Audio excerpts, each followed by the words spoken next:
देखो, हम लोग यहाँ पर देखेंगे modulus of the complex number क्या होता है, इसको चेक करते हैं। Modulus of complex number. Complex number में जब भी आप पढ़ते हो ना तो दो तीन चीजें अलग अलग आती हैं। अभी तक रियल नंबर में आप लोगों ने बहुत कुछ देखा होगा कि सम, डिफरेंस, एडिशन, सम, मल्टीप्लिकेशन, हर चीज। लेकिन कॉम्प्लेक्स नंबर में दो तीन चीज एक्स्ट्रा है, जैसे कॉन्जुगेट निकालना, ये एक अलग चीज होता है। मल्टीप्लिकेटिव इनवर्स फाइंड करना है, ये थोड़ा सा डिफरेंट टास्क है। सिमिलर वे में यहाँ अभी मॉडुलस पढ़ने वाले, मॉडुलस के बाद आप पढ़ोगे ऑर्गुमेंट, वो भी अपने आप में न्यू चीज है। ठीक है, तो ध्यान से समझना modulus of a complex number क्या होता है। Let z equal to, suppose करो a प्लस आई बी के फॉर्म में आपको दिया गया है। ठीक है, जैसे ही हम मॉड ऑफ z कहेंगे, modulus of z, modulus of z जो है वो इंडिकेट आप कैसे करते हो, z और यहाँ पर इस फॉर्म में दो लाइन इस तरह से रहेंगे और इसको आप कहते हो क्या, रीड करोगे मॉड z, ऐसे रीड करोगे। ठीक है, रीडिंग यही होता है, मॉड z या फिर मॉडुलस ऑफ z, जो कह सकते हो। अब इसकी वैल्यू क्या होती है ये समझना। देखो, मॉड ऑफ z की जो वैल्यू होती है वो square root A square plus B square हो जाएगा। ठीक है, ये चीज होता है। अब छोटा सा एग्जांपल हम लोग देखते हैं। सपोज करो z इक्वल टू, हम तुमको दे रहे हैं 3 + i4, ऐसे दिए हुए हैं। अगर हम कहें कि मॉड ऑफ z फाइंड करना है तो सिंपली हम लोग सिर्फ इतना जज करेंगे कि a क्या है और b क्या है। तो a की वैल्यू देखो यहाँ 3 है और b की वैल्यू है यहाँ पर 4।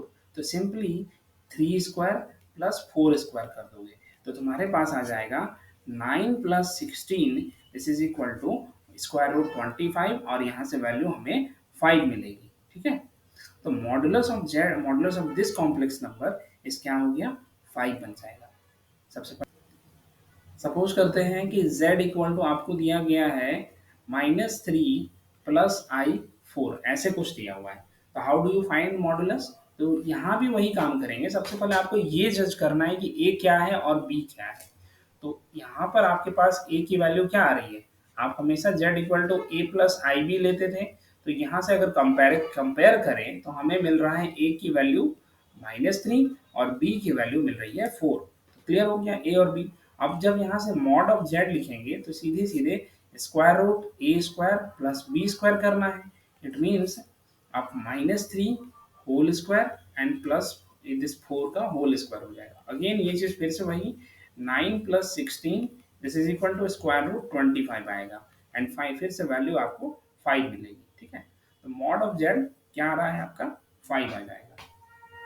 तुम लोग करो z इक्वल टू, सपोज करते हैं हम दे रहे हैं इस बार 1 - i2 दिया हुआ है। इसको, इसका मॉडुलस तुमको फाइंड करना है। सबसे पहले क्या करोगे कि इसका तुम a प्लस आई बी के फॉर्म में इसको कन्वर्ट करो और a की वैल्यू और b की वैल्यू, दोनों वैल्यूज को सबसे पहले फाइंड करना। ठीक है, तो कंपेयर करें तो क्या आ रहा है, 1 + i - 2, हाँ बिल्कुल सही, 5 आ जाएगा आंसर उसका। तो a इक्वल टू 1 और b इक्वल टू -2 हो जाएगा। तो मॉड ऑफ z जब फाइंड करोगे तो यही आएगा, 1 का होल स्क्वायर प्लस -2 का whole square, this is equal to 1 + 4 and this is equal to square root 5। ठीक है, ये होगा आंसर। यहाँ से देखो, अभी जो पहली प्रॉपर्टी आप ये देखना कि मॉड ऑफ z की जो वैल्यू होती है वो मॉड ऑफ कॉन्जुगेट के बराबर होती है। मतलब z लो चाहे z बार लो, दोनों का मॉडुलस वैल्यू जो होता है वो बिल्कुल सेम रहता है। ठीक है, और ये वैल्यू कुछ और नहीं, a² प्लस b² का स्क्वायर रूट हो जाएगा। ठीक है, फिर उसी तरह से दूसरी एक प्रॉपर्टी आप याद करना कि मॉडुलस ऑफ z का जो होल स्क्वायर कहते हैं तो वो वैल्यू z इंटू जेड बार की इक्वल होती है। ठीक है, तो कैसे प्रूफ करोगे, देखो एलएचएस पार्ट में अगर हम देखें तो z की वैल्यू हमने क्या कंसिडर की है, a प्लस आई बी, ये चीज कंसिडर किए हैं। जैसे ही हम मॉड ऑफ z फाइंड करते हैं तो हमें मिल रहा है square root a² plus b²। Again अगर हम मॉड z का होल स्क्वायर कर दें तो ये क्या हो जाएगा, square root a² plus b² का होल स्क्वायर, एंड ये वैल्यू तुम्हारे पास आ जाएगी a² प्लस b²। ठीक है, ये एलएचएस पार्ट में हुआ। इन सिमिलर वे में जब हम आरएचएस पार्ट को देखते हैं तो आरएचएस पार्ट में यहाँ पर देखने को मिल रहा है जेड हमारे पास ए प्लस आई बी है, तो जेड बार क्या हो जाएगा ए माइनस आई बी। और जैसे ही जेड इंटू जेड बार कर रहे हैं तो ए प्लस आई बी इंटू ए माइनस आई बी आ रहा है, और इसकी वैल्यू भी क्या होती है A square plus B square. तो इसी वजह से हम कह रहे थे कि यहाँ मॉडुलस जेड की जो वैल्यू आप फाइंड करोगे उसका होल स्क्वायर करने पर वो वैल्यू जेड इंटू जेड बार के इक्वल हो जाएगा। और इस तरह से देखो एल एच एस पार्ट में हमें ये मिल रहा है, आर एच एस पार्ट में भी ये मिल रहा है, इट मीन्स ये प्रूव हो चुका है। ठीक है, तो ये प्रॉपर्टी को याद रखना है। अगेन यहाँ पर तीसरी जो प्रॉपर्टी आ जाएगी कि ध्यान रखना Z1 इंटू Z2 का जो मोड पूछा जाता है तो ये मॉड होती है Z1 mode into Z2 mode. ठीक है, इसका भी प्रूफ बिल्कुल सेम है। सबसे पहले Z1 आप ले लेना ए प्लस, अच्छा इसको इसका प्रूफ उसी तरह से करोगे, Z1 equal to a plus I b consider कर लेना, Z2 की value c plus i d, फिर प्रोडक्ट करना है, फिर उसे मॉडुलस निकालना है, फिर Z1 इंटू Z2 करोगे, वहाँ से भी वैसे ही काम करना है। ठीक है, तो ट्राई करके इसको ऐसे कर सकते हैं, करके देखो।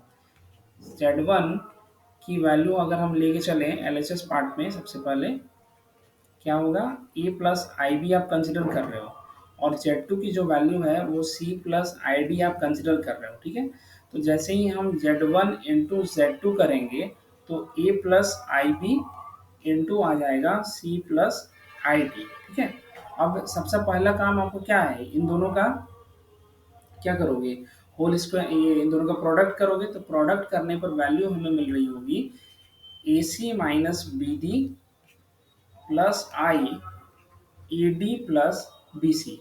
ये आप प्रोडक्ट करके चेक करना। ठीक है, हम डायरेक्ट कर दिए। अब उसी तरह से जब Z1 इंटू Z2 का मॉड अगर पूछा जाए तो modulus of this value, this is nothing but square root a C minus B d whole square plus a D plus B c whole square. ठीक है, ये हो जाएगा। अब इसको अगर आप क्या कहते हैं स्प्लिट करते हो, होल स्क्वायर को सॉल्व करोगे तो भी तो आपको कुछ ना कुछ वैल्यू यहाँ से मिल जाएगा। ठीक है, लेकिन यहाँ करने का भी ज़रूरत नहीं है। देखते हैं अगर आरएचएस पार्ट में यहाँ से कुछ अगर ऐसा इम्प्लीकेशन मिल रहा है कि करना पड़ेगा तो करके चेक कर लेंगे। ठीक है, अभी फिलहाल इतने में ही हम लोग इसको छोड़ सकते हैं, एज इक्वेशन 1 कंसिडर कर। सेकेंड में आरएचएस पार्ट में देखना, आरएचएस पार्ट में आपको दिया गया है modulus of Z1 into modulus of Z2। This value क्या हो जाएगा, ये आपका क्या आ जाएगा square root A square plus B square आ जाएगा, और ये बन गया सी स्क्वायर प्लस डी स्क्वायर। ठीक है, तो देखो अब यहाँ से अगर हम देखें तो क्या हो रहा है A square plus B square into C square plus D square. ठीक है, अब ये वैल्यू को एक बार हम लोग सॉल्व करके देखते हैं क्या होता है। देखना ए स्क्वायर का सबसे पहले प्रोडक्ट करोगे सी स्क्वायर प्लस डी स्क्वायर के साथ, फिर उसी तरह से बी स्क्वायर का प्रोडक्ट करोगे सी स्क्वायर प्लस डी स्क्वायर के साथ। तो देखो क्या हो जाएगा, यहाँ से ए स्क्वायर सी स्क्वायर, फिर यहाँ से देखना A square D square then B square C square plus B square D square आ रहा है। अच्छा, ये हमारा इक्वेशन 2 है। ठीक है, अब इतना काम करने के बाद क्या करो कि हमें देखना पड़ेगा ये जो इक्वेशन 2 आया है इसको ही हमको थोड़ा सा सिंप्लीफाई करना पड़ेगा। तो कैसे करेंगे ध्यान से देखना, नेक्स्ट पेज में करते हैं। हमारे पास आ रहा है a C minus B d का होल स्क्वायर दिया गया था, this is nothing but a square C square plus B square D square minus 2AC BD। ठीक है, ये हो जाएगा जैसे ए प्लस बी का होल स्क्वायर करते हैं वैसे ही हो जाएगा। सिमिलर वे में a D plus B c दिया हुआ है, a D plus B c का होल स्क्वायर करोगे तो यहाँ से भी ए स्क्वायर डी स्क्वायर फिर बी स्क्वायर सी स्क्वायर प्लस 2ABCD, ये चीज़ आ रहा है। अब हमको क्या बोला गया है a C minus B d का whole square plus a D plus B c का होल स्क्वायर, इन दोनों को ऐड करना है। तो ऐड करने से वैल्यू देखना क्या आ जाएगा, A square C square B square D square plus A square D square plus B square C square आ जाएगा। और ये देखो ए बी सी डी जो है ये आपस में प्रोडक्ट में है, ठीक है, तो दोनों वैल्यू सेम ही है, इसी वजह से दोनों कट जाएगा। तो फाइनली आपके पास Z1 इंटू Z2 का जब आप स्क्वायर रूट लेते हो, सॉरी मॉड लेते हो, ये क्या हो रहा है, Z1 इंटू Z2 का जब मॉड लेंगे तो ये बन जाएगा square root A square C square plus B square D square plus A square D square plus B square C square. ये आपका देखो जो इक्वेशन वन हम लिखे हुए थे, इसी चीज़ को फिर से सिंप्लीफाई किए तो हमें ये वैल्यू मिल रही है एलएचएस पार्ट में, अगेन आरएचएस पार्ट में भी सेम वैल्यू मिल रहा है, ठीक है। तो एलएचएस और आरएचएस पार्ट में चूंकि दोनों की वैल्यू सेम हो रही है, तो हम यहाँ पर कह सकते हैं कि जो आपका एलएचएस है ये वैल्यू आपकी आरएचएस के इक्वल है। Hence we can say that Z1 into Z2 की जो का जो मोड होगा वो modulus of Z1 into modulus of Z2 हो जाएगा, ठीक है। ये प्रूव हो चुका है। फिर उसी चलो अब कुछ क्वेश्चन तुम लोग क्वेश्चन बनाओगे। हम्म, देखो एक क्वेश्चन हम दे रहे हैं यहाँ पर, से तुम लोग इसको चेक करके बताना कि हमको क्या आएगा इसका आंसर। सपोज करो कि लेट z इक्वल टू आपको दिया गया है इस तरह से, क्या कहते हैं, 1 + i2 ऐसे दिया हुआ है, ठीक है। तो मॉड ऑफ z की वैल्यू आप फाइंड करो और उसके बाद ये बताना कि mod of z equal to अगर हम क्या कहें,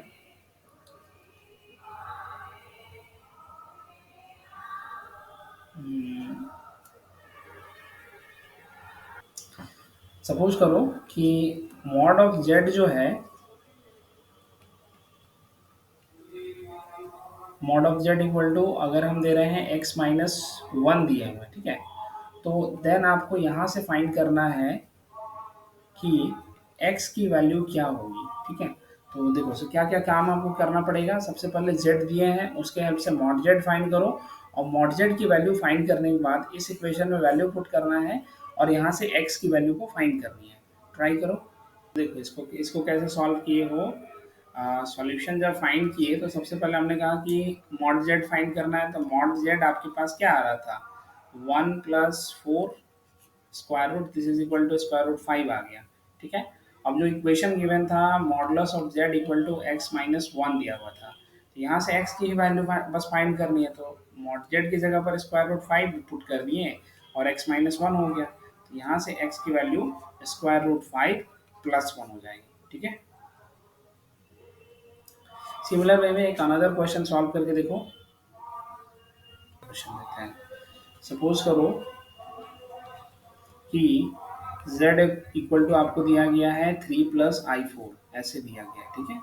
दूसरा ये Z1 है ये Z2 है और इसको मान के चलो कि Z2 हम दे रहे हैं 1 + 3 दिए हुए हैं, ठीक है। तो देन आपको यहाँ से फाइंड करना है कि Z1, सॉरी Z1 नहीं, mod of Z1 minus mod of Z2 की वैल्यू अगर y + 5 के इक्वल है, then find value of y, ठीक है। y को फाइंड करना है। देखो पहला चीज मॉडुलस ऑफ z जो फाइंड किए होंगे, सॉल्यूशन है, ठीक है। मॉडुलस ऑफ z यानी कि square root 3 square plus 4 square, तो ये बन रहा होगा तुम्हारा 9 + 16 this is equal to square root 25 and value आ जाती है 5, ठीक है। सिमिलर वे में जब Z2 का आप मॉड फाइंड कर रहे थे तो वहां पर 1 + 9 हो रहा था यानी कि स्क्वायर रूट 10 बन रहा था, ठीक है। अब जो क्वेश्चन दिया गया है उसमें जो इक्वेशन है वहां पुट करते हैं, तो क्या आ रहा है, mod of Z1 minus mod of Z2 this is equal to y + 5 आ गया। तो मॉड ऑफ Z1 कितना है 5 और मॉड ऑफ Z2 कितना है square root 10 and this is equal to y + 5। तो y की वैल्यू कितनी होगी 5 माइनस स्क्वायर रूट 10 माइनस 5, यहाँ से बना y का वैल्यू माइनस स्क्वायर रूट 10, ये हो जाएगा आपका आंसर। ठीक है, चलो इसी तरह से एक और क्वेश्चन करके देखो। सपोज करो आपको दिया गया है z equal to three, three नहीं देते हैं, इसमें कुछ और चेंज करते हैं। सपोज करो 7 + i2 दिया गया है, ठीक है। तो आपको फाइंड करना है, एक जो क्वेश्चन कनेक्ट कर रहे हैं कुछ इस तरह से है, find the value of x such that, कि यहाँ पर आपको दिया गया है z इंटू मॉड जेड की जो वैल्यू दी गई है, मॉड जेड का होल स्क्वायर क्या है, सॉरी जेड इंटू जेड, चलो यही रख देते हैं, Z into Z bar -5 equal to 7 + 3x, इतना दिया हुआ है। आप लोग चेक करके बताना कि x की वैल्यू क्या होगी। सॉल्यूशन, सबसे पहले z इंटू जेड बार आप चेक करो तो वैल्यू हो रहा है 7 + i2 इंटू 7 - i2, ठीक है। तो सॉल्व करेंगे तो यहाँ से बन जाएगा 49 + 4, दिस इज इक्वल टू 53 आ जाएगा, ठीक है। देन ये तो हो गया। अब यहाँ पर जो वैल्यू आ चुकी है उसको इक्वेशन में पुट करेंगे तो हमें मिल रहा है 53 - 5, this is equal to 7 + 3x। अब इसको सिर्फ सॉल्व करना है, तो ये बन गया तुम्हारा 53 - 5 - 7, this is equal to 3x। तो यहाँ से मिलेगा तुम्हारे पास 3x equal to 53 - 12, and hence value आ रही है 1 और ये 4, यानी कि आपके पास x की वैल्यू 41/3 आ जाएगा, ठीक है। तो ये करेक्ट आंसर है, ठीक है।